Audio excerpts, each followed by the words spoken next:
para começar. Alô? Alô, paz e graça, pastor César, tudo bem, meu irmão? Amém, a paz, quem fala, tudo bem? Irmão Vitor aqui de Passo Fundo, Rio Grande do Vitor, Sul. bem-vindo, Vitor, tudo bem? Tudo bem, meu irmão. Então tá É muito bom tê-lo de volta aí no programa. Amém, bom ter volta. Hoje eu quero fazer uma pergunta, mas antes eu quero fazer um pedido com toda a reverência em nome do nosso Senhor Jesus Cristo. Essa é a 7ª vez que eu participo do programa e eu amo muito tratar com profundidade a palavra de Deus. O meu objetivo não é nunca, jamais constranger ninguém nem fazer pegadinhas, mas convidar todos a refletirem com seriedade sobre as Escrituras, né? Só que eu preciso adiantar que não tem como eu simplificar a pergunta de hoje em poucas palavras, porque se eu fizer ela de forma muito direta, como eu já fiz das outras vezes, muitos pontos importantes vão ficar sem resposta e não vai gerar a reflexão necessária sobre eles. Então, encarecidamente eu peço, pela última vez, se for o caso, 7 minutos de tempo para que eu possa elaborar a pergunta com calma e não me perca no raciocínio tentando comprimir o pensamento que não tem como simplificar. O irmão me concede esse tempo? Pode marcar o tempo, se o irmão quiser. 7 minutos? 7 minutinhos, meu irmão. O irmão pode marcar se quiser. Vamos lá, por que você não faz a pergunta? Vamos ver. É uma pergunta tão complexa que tem tantos minutos assim para eu entender a pergunta? É porque eu preciso amarrar os textos para que ela fique clara, porque a última vez que eu fiz a pergunta direta, acabaram dando uma resposta muito, vamos dizer assim, sem nexo as outras vezes que eu liguei. Então eu queria deixar mais amarrada. Tá, antes de amarrar tudo, qual que é a pergunta? A pergunta é que eu não tô nem mesmo me lembrando, né? Vamos ver se eu me lembro de qual é a pergunta. Não, pastor. É que a outra vez eu fiz com o pastor Elias e o irmão Ivan. E a outra vez que eu fiz também, o irmão estava presente com o irmão Deiró, sobre o prêmio. Qual que foi a pergunta? Então tá, eu vou começar a pergunta, irmão, só acompanha o meu raciocínio e vai anotando os pontos aí, assim, ó. 1 Coríntios, capítulo 15, versículo 23, diz que na vinda do Senhor Jesus, os que morreram em Cristo ressuscitarão incorruptíveis para nunca mais morrer.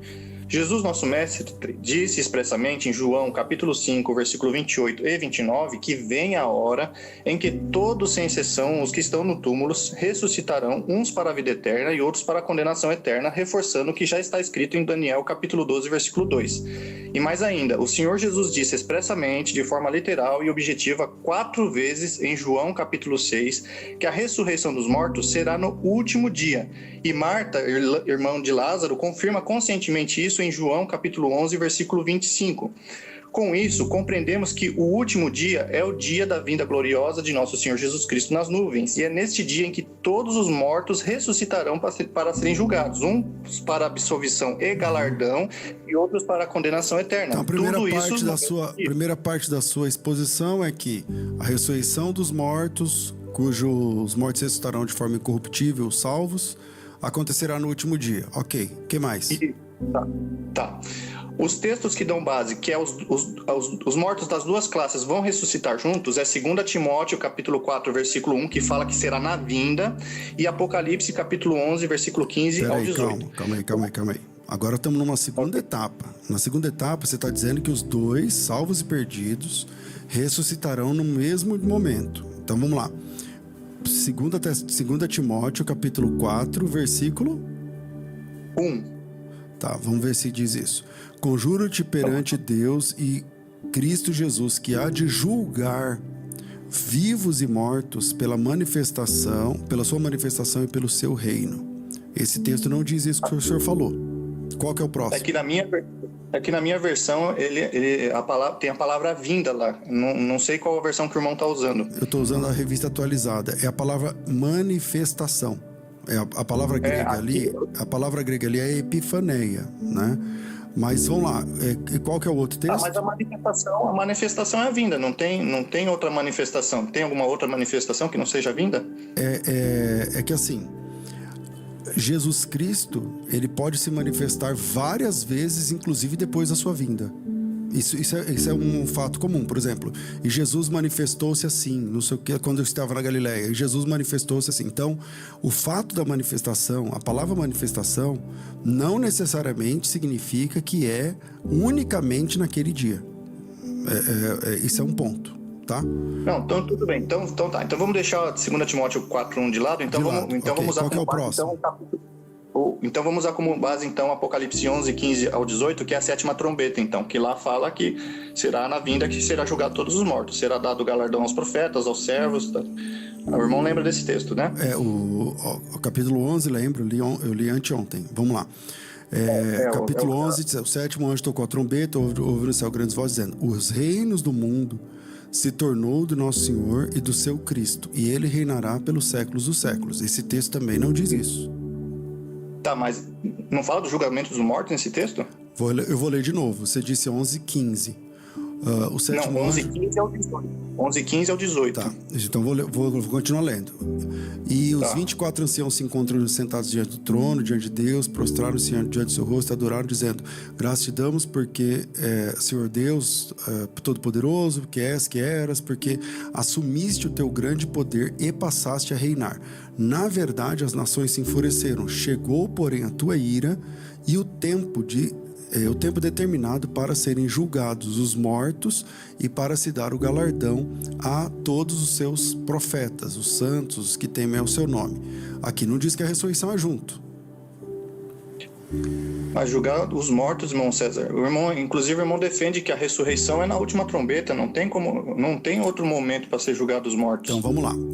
Na última trombeta está dizendo que é a ressurreição. Isso é um fato. Só que essa ressurreição é dos salvos.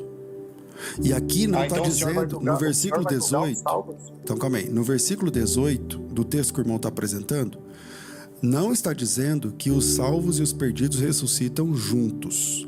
O que está dizendo é o seguinte, ó: na verdade, as nações enfureceram.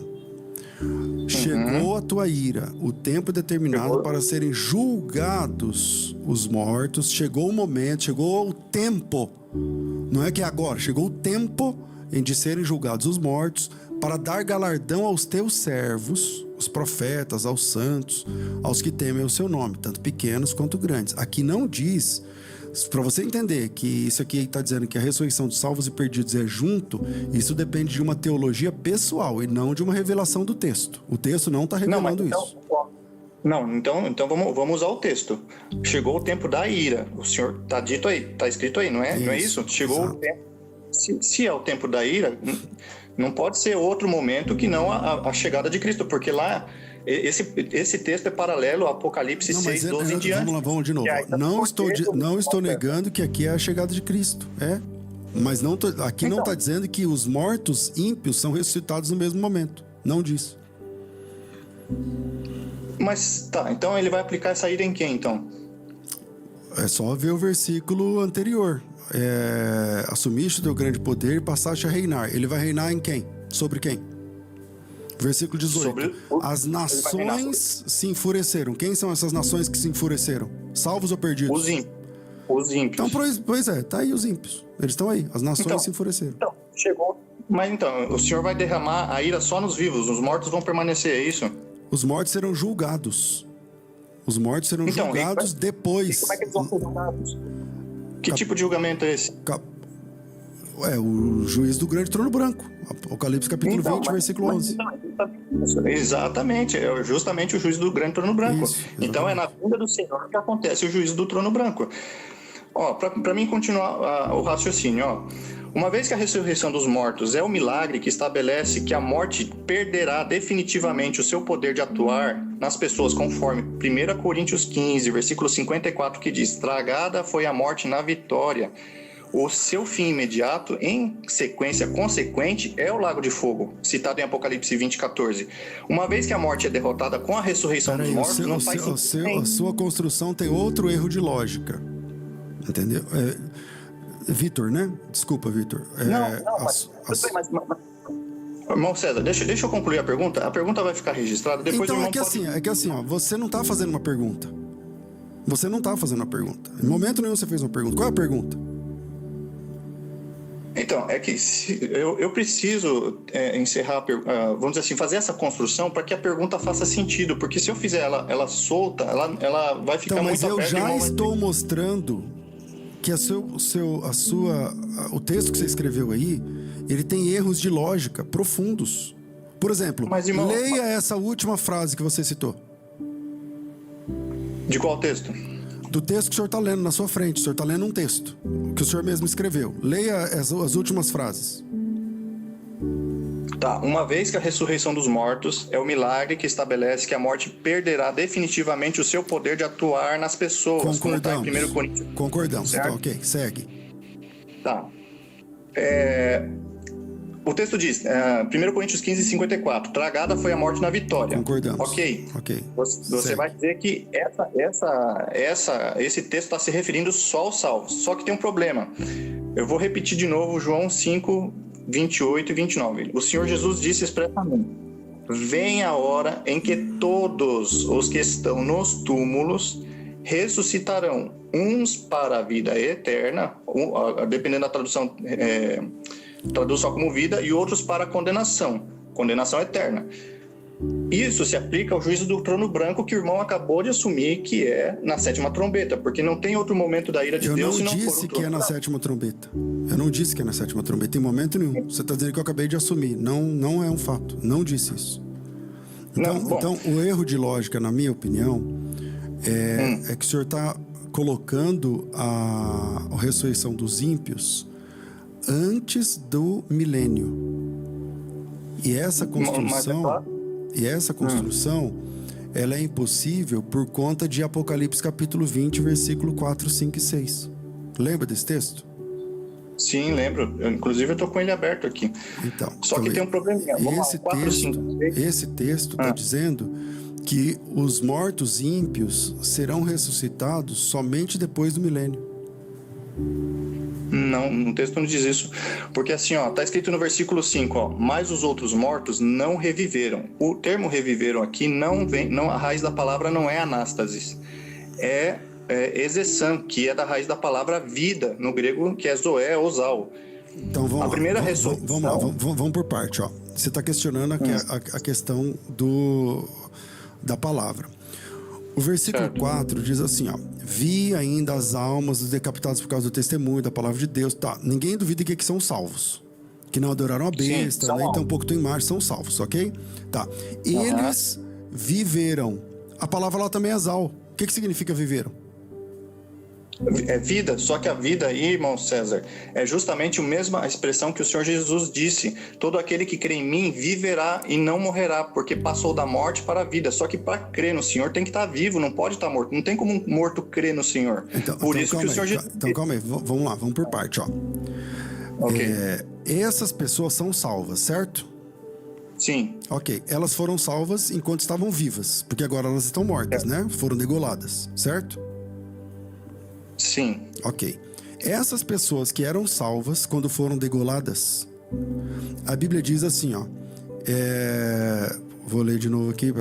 Aqueles que não adoraram a besta, nem tampouco tua imagem, não receberam a marca na fronte e na mão, tudo isso em vida, certo?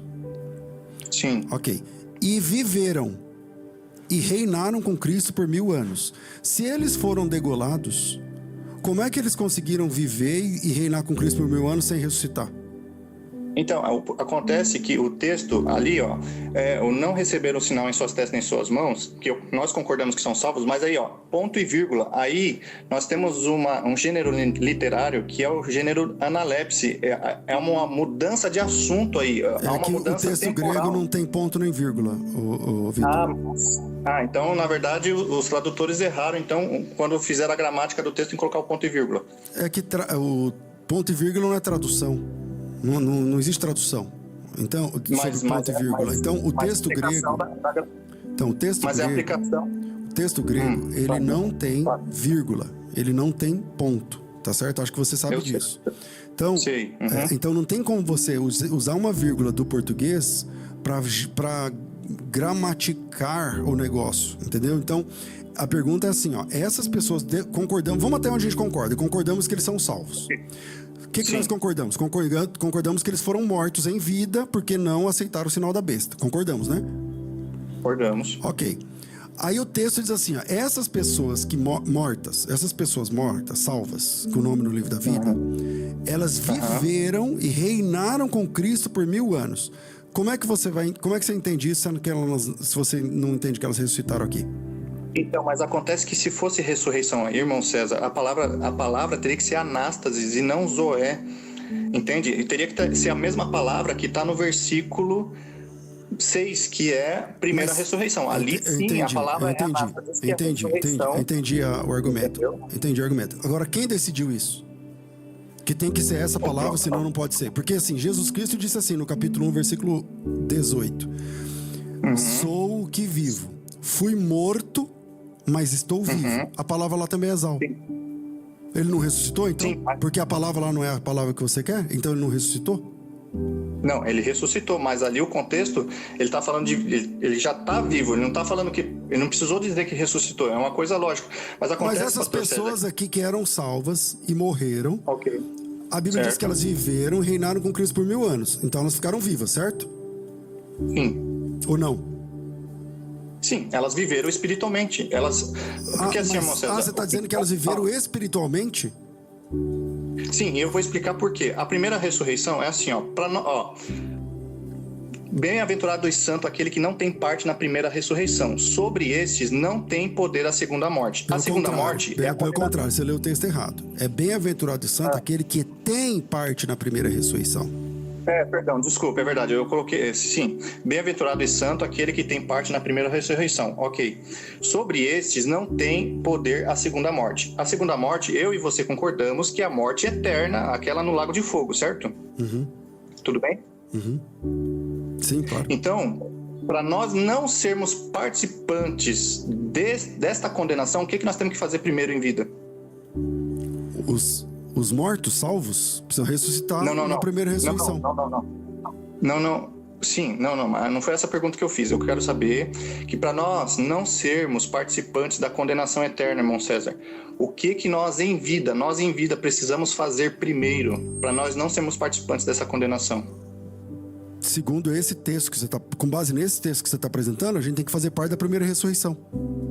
E qual que é a primeira ressurreição? A dos salvos. Que é antes do milênio, no dia da volta de Jesus, no último dia. Não, meu irmão. Para nós não sermos participantes da segunda morte, nós temos que ressuscitar com Cristo. Então, vamos de novo. Os restantes dos mortos não reviveram até que se completassem os 1000 anos. Esta é a primeira ressurreição. Primeira ressurreição. Essas pessoas ressuscitaram. Elas já estavam mortas e ressuscitaram, voltaram à vida. Bem-aventurado e santo aquele que tem parte na primeira ressurreição. São 2 ressurreições. Uma antes do milênio, outra depois do milênio. Isso está no versículo 5.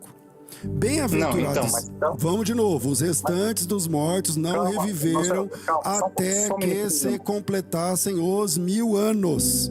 Tem uma morte, tem uma ressurreição antes do milênio e outra ressurreição que as pessoas não ressuscitaram antes de terminar o milênio. Essa é a primeira ressurreição. A primeira ressurreição é antes do milênio, a segunda ressurreição é depois do milênio. Pronto. E agora? Mas, irmão, a primeira ressurreição não pode ser a ressurreição dos salvos, essa que você está dizendo, porque, na verdade, ela seria a segunda ressurreição. Porque nós temos que ressuscitar primeiramente em vida em Cristo, para que depois nós sejamos participantes da ressurreição da imortalidade, que é a segunda. Ou seja, nós temos que ressuscitar primeiro em Cristo em vida, porque ele disse, todo aquele que crê em mim viverá. Ou seja, para nós crer em Cristo, nós precisamos estar vivos. Não tem como a gente crer nele morto. Quando a gente crê em Cristo, nós que estávamos mortos em delitos e pecados, ressuscitamos para Cristo. Mas essa ressurreição do qual o senhor está falando é espiritual. E essa que está nesse texto é a ressurreição do corpo.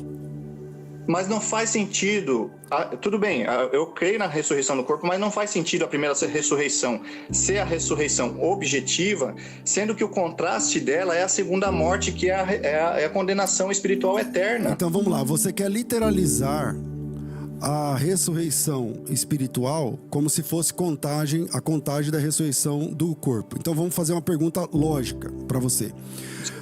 Estavam os mortos nos delitos e pecados, certo? Certo. Tá, e você estava morto também fisicamente? Não, eu estava só morto espiritualmente. Então, por isso que eu preciso ressuscitar. Então acabou seu argumento. Se você estava morto espiritualmente, a sua ressurreição foi espiritual. É porque a morte espiritual é a primeira morte. Para nós é que assim, irmão César, o crente Jesus Cristo, ele morre uma vez e vive 2. o morto espiritual, ele morre 2 vezes e vive uma. Quer que eu te explique essa lógica? É assim, ó. Nós estávamos mortos. Vitor, eu entendo essa lógica, é bem bonitinho. Eu sei como funcionam as doutrinas dos homens, mas a nossa doutrina, ela tem que vir da revelação. E está revelado, então, meu amigo, está revelado que a primeira ressurreição é antes do milênio. A segunda é depois do milênio. A gente que lute para entender. A gente que lute para entender. Mas o senhor não quer aceitar que a ressurreição dos salvos é antes do milênio. E a ressurreição dos mortos é depois do milênio. O último dia da vinda de Cristo é antes do milênio. O julgamento dos mortos, lá do grande trono branco, é depois do milênio, meu Deus do céu. Tá, mas lá... Então vamos voltar para a 7ª trombeta, porque, assim, ó, a ira de Deus ali, julgar os mortos, o que é o julgar como? Como que ele vai realizar esse julgamento? O que está escrito lá? Porque fala, chegou o tempo da sua ira. O tempo é o dia. Não tem tempo... corrido, isso aí é alegorizar uma coisa que já está clara no texto, que é uma coisa presente, é naquele momento que o Senhor chega, que ele vai exercer a sua ira. Apocalipse 6,12 fala, se esconderam as cavernas. Vitor, vou te dar uma informação que talvez você não tenha percebido. Se Jesus volta hoje, vamos dizer que hoje é o fim da grande tribulação, Jesus volta agora, por exemplo. Certo. O que vai acontecer com o sol, Vitor? Vai apagar. Tá. Se ele vai apagar, como é que existirá um amanhã? Porque Cristo agora vai ser a nossa lâmpada, não vai precisar mais de sol. Então Cristo vai subir lá no céu e vai virar o sol. Como é que é? Então Jesus vai subir lá no céu e vai virar o sol? Não, meu irmão, é que quando Cristo vem e ele acaba com tudo, o sol é apagado, nós sabemos que Gênesis fala que o sol e a lua foram criados para contar os dias e os anos, certo? A minha pergunta é assim, ó. Sem o sol, como que a gente conta os dias depois? Não tem contagem de dias, por isso que é consumação dos séculos. Se não tem contagem de dias, então... A gente entra na eternidade. Tá resolvido a questão. Tá resolvida a questão. Então, não pode, se acaba a contagem de dias, não pode haver contagem de 1000 anos mais. Então, a gente entra na eternidade direto.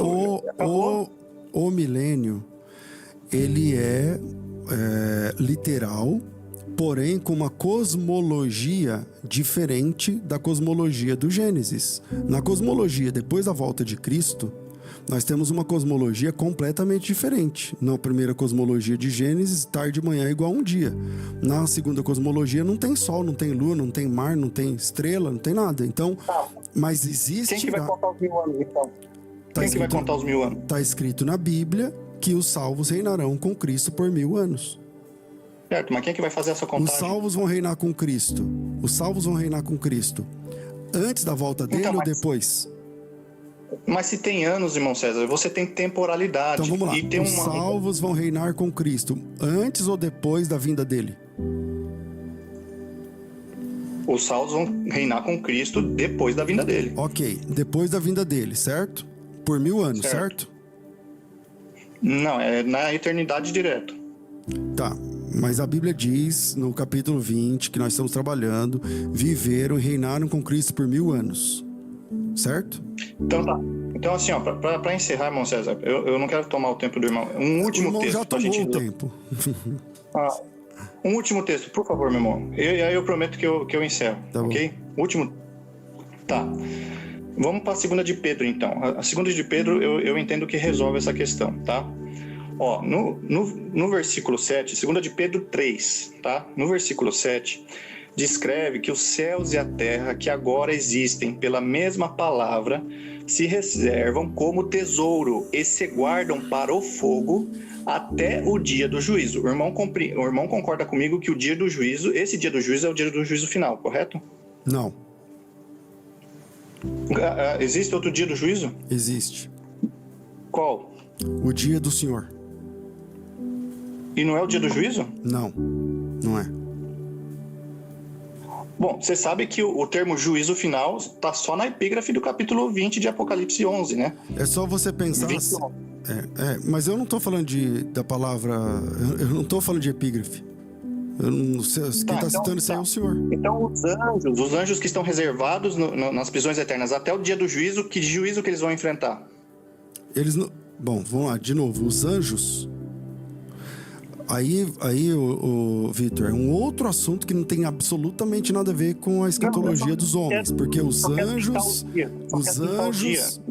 anjos serão julgados. E isso não tem nada a ver com a nossa escatologia com os homens, tal, não tem absolutamente nada a ver, né? Parece que eu tô querendo fugir do assunto, mas não quero não. É que a escatologia angelical é diferente da escatologia dos seres humanos. Então, os anjos que estão presos serão julgados por Deus. Tem nada a ver com o assunto que você está tratando aqui. Tá, é que assim, ó, é que eu só encontro uma palavra juízo na Bíblia. Eu não vejo a Bíblia ensinando dias diferentes para juízos. A Bíblia Sagrada só ensina um dia do juízo. Não pode haver mais do que um dia do juízo. Não faz sentido nenhum isso. Entende? Deixa eu só ler aqui, ó, o capítulo 3. Ó, as suas impressões, elas são, como é que eu vou te dizer, eivadas de erros de lógica. Então, por exemplo, agora mesmo você falou assim, só existe um dia de juízo na Bíblia. Bom, tá bom, quem decidiu isso? Porque... Segunda de Pedro, capítulo 3, versículo 7. Ó, eu vou terminar a frase do texto. Lá não diz que é só um dia. Lá não diz que é um dia só o juízo para todo mundo. Não diz isso. Então vamos seguir a lógica do texto, irmão César. O texto, ó. Até o dia do juízo e da perdição dos homens ímpios. Os homens ímpios vão ser julgados em qual dia do juízo? Os homens ímpios? Sim. Então vamos ler o texto. Qual que é o dia do juízo?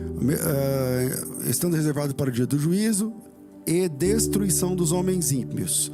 Eles foram reservados, guardados para o dia do juízo. Esse dia do juízo é lá de Apocalipse capítulo 20. Exatamente. Então é nisso aí que eu quero chegar. Ó. Então a terra está guardada para o fogo até esse dia onde vai acontecer o capítulo 20. Aí diz o seguinte, no versículo 10 e 12, diz expressamente que é justamente na chegada do Senhor que todas as obras da terra se desfarão com o fogo. E é este dia o dia do juízo, conforme o versículo 7, que está no contexto imediato.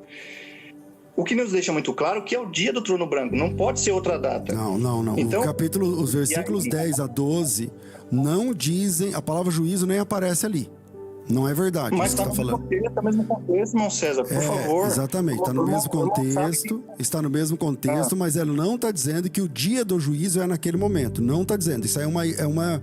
Você que está enxergando isso, não é o que o texto diz. O texto diz assim, ó: visto que todas as obras, as coisas hão de ser assim desfeitas, deveis estar como os que vivem em santo procedimento e piedade, esperando e apressando a vinda do dia de Deus, por causa do qual os céus incendiados serão desfeitos, os elementos abrasados derreterão. Então, é isso que o texto diz.